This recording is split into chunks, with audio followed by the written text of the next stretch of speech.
नमस्कार, प्रणाम। तो कैसे हैं आप सब? उम्मीद करते हैं आप सब भी अच्छे ही होंगे। तो दोस्तों, आज की कहानी है पति के जाने के बाद देवर की हमदर्दी या रची गई साजिश। रात के ठीक 11:47 बजे थे। घर की बत्तियां बुझ चुकी थी, लेकिन भीतर कहीं एक दिल था जो जल रहा था।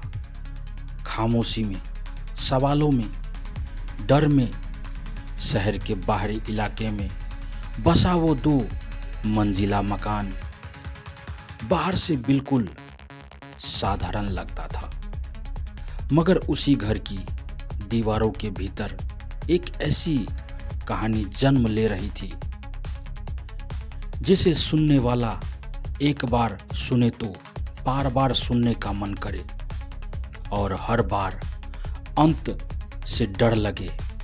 अनु यादव, उम्र करीब 32 साल, शांत स्वभाव, पढ़ी लिखी और अपने पति रवि यादव से बेइंतहा प्यार करने वाली पत्नी।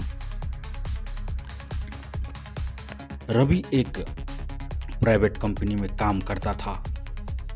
6 महीने पहले उसे दुबई में नौकरी का ऑफर मिला। परिवार की मर्जी से भविष्य के सपनों के साथ रवि विदेश चला गया। रवि के जाने के बाद अनु अकेली नहीं थी। उसी घर में रहता था रवि का छोटा भाई अमन यादव।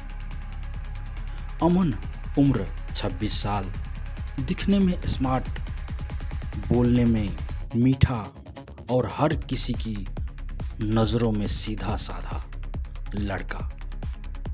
शुरुआत में सब सामान्य था। रवि रोज वीडियो कॉल करता, अनु से हालचाल पूछता। अमन घर के छोटे मोटे कामों में मदद कर देता, लेकिन वक्त कभी कभी रिश्तों की परिभाषा बदल देता है। रवि के जाने के बाद अनु की दुनिया मिटने लगी। सुबह ऑफिस, शाम घर और रातें खामोशी के साथ धीरे धीरे रवि की कॉल्स कम होने लगी। काम का दबाव, टाइम जोन का फर्क, बहाने बहुत थे। और तभी अमन की मौजूदगी ढूंढने लगी भाभी। खाना खा लीजिए। भाभी तबीयत ठीक नहीं लग रही। भाभी भैया होते तो यही कहते। हर बात में रवि का नाम, हर मदद में अपनापन। अनु को अच्छा लगता था। उसे लगता था कम से कम कोई तो है जो उसकी चिंता करता है। लेकिन क्या ये सिर्फ चिंता थी? एक रात तेज बारिश हो रही थी। बिजली चली गई थी। अनु बालकनी में खड़ी थी, मोबाइल हाथ में। रवि को कॉल कर रही थी, कोई जवाब नहीं। पीछे से आवाज आई, भाभी ठंड लग जाएगी। अमन ने शॉल लाकर उसके कंधों पर डाल दी। वो पल छोटा था, लेकिन उसी पल में कुछ बदल गया। अनु ने पहली बार महसूस किया अमन की नज़रों में कुछ ऐसा था जो सिर्फ हमदर्दी नहीं था। उस रात के बाद बातें बढ़ने लगी। काफी देर रात तक चलने लगी। रवि की शिकायतें, अकेलेपन की बातें, सब कुछ साझा होने लगा। अनु खुद को समझती रही, ये गलत नहीं है, वो मेरा देवर है। लेकिन मन मन तर्क नहीं समझता।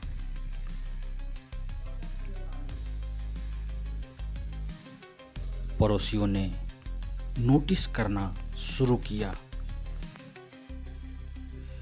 कभी अमन और अनु साथ बाजार जाते दिखते, कभी देर रात लाइट जलती रहती। एक पड़ोसन ने धीरे से कहा, पति बाहर हो तो औरत की जिंदगी आसान नहीं रहती। शब्द छोटे थे लेकिन असर गहरा। अनु डरने लगी। अमन बेपरवाह था। लोग क्या कहेंगे सोचकर जीना छोड़ दो भाभी, आप खुश रहो, यही काफी है। लेकिन सवाल ये था, क्या अमन सच में अनु की खुशी चाहता था? एक दिन अचानक रवि का कॉल आया। उसकी आवाज में शक था। अनु, लोग यहां कुछ बातें कर रहे हैं। तुम और अमन सब ठीक हो तो हो? अनु सन रह गई। उसने सब नकार दिया। लेकिन उस रात अमन ने जो कहा, उसने कहानी को नया मोड़ दे दिया। भाभी भैया आपको समझ नहीं पाएंगे। अगर वो वापस आया तो सब खत्म हो जाएगा। अनु चौंक गई। तुम कहना क्या चाहते हो? अमन मुस्कुराया। मैं सिर्फ सच कह रहा हूं। वो मुस्कान पहली बार अनु को डराने लगी। अगले कुछ दिनों में रवि की तबीयत बिगड़ने की खबरें आने लगी। दुबई से फोन, फूड पॉइजनिंग हो गई है, अस्पताल में हूं। अनु परेशान थी। अमन हर वक्त साथ था। लेकिन पुलिस रिकॉर्ड कुछ और कहता है। रवि की मौत हार्ट अटैक नहीं, जहर से हुई थी। और जहर किसने दिया? इंस्पेक्टर श्रेया मल्होत्रा इस केस की जांच संभालती है। पहला सवाल, पति विदेश में मरा, लेकिन फायदा किसे हुआ? बीमा की रकम, घर की संपत्ति, सब कुछ अनु के नाम। लेकिन शक की सुई घूमकर अमन पर आकर रुक जाती है। मोबाइल रिकॉर्ड्स, ईमेल्स और एक पुराना बैंक ट्रांजैक्शन जो अमन को दुबई से भेजी गई एक पार्सल कंपनी से जोड़ता है। पूछताछ में अनु टूट जाती है। वो बताती है कैसे अमन ने धीरे धीरे उसे भावनात्मक रूप से कमजोर किया, कैसे उसने भरोसा जीता और कैसे उसने कहा, रवि अगर रास्ते से हट जाए तो सब ठीक हो जाएगा। अनु ने सीधे कुछ नहीं किया, लेकिन उसने रोक भी नहीं पाया। अमन ने रवि को जहर भेजा।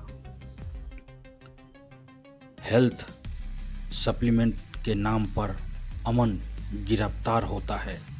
कोर्ट में खड़ा होकर वो बस इतना कहता है, मैंने प्यार किया था। इंस्पेक्टर श्रेया का जवाब सीधा था, प्यार में किसी की जान लेने का हक नहीं होता है। अनु को भी सजा मिलती है। साजिश में शामिल होने की इस कहानी में गुनहगार कौन था? अमन जिसने साजिश रची, या अनु जिसने गलत को समय रहते रोका नहीं, या वो हालात जो अकेलेपन को इतना खतरनाक बना देते हैं? अकेलापन अगर गलत हाथों में पड़ जाए तो वो सहारा नहीं, साजिश बन जाता है। सोचिए, समझिए और सतर्क रहिए। दोस्तों, अगर कहानी अच्छी लगे तो अपने दोस्तों के साथ शेयर करें। चैनल पर नए हैं तो चैनल को सब्सक्राइब करें, लाइक करें, कमेंट में अपनी राय ज़रूर दें। धन्यवाद। आपका और आपके पूरे परिवार का दिन शुभ हो।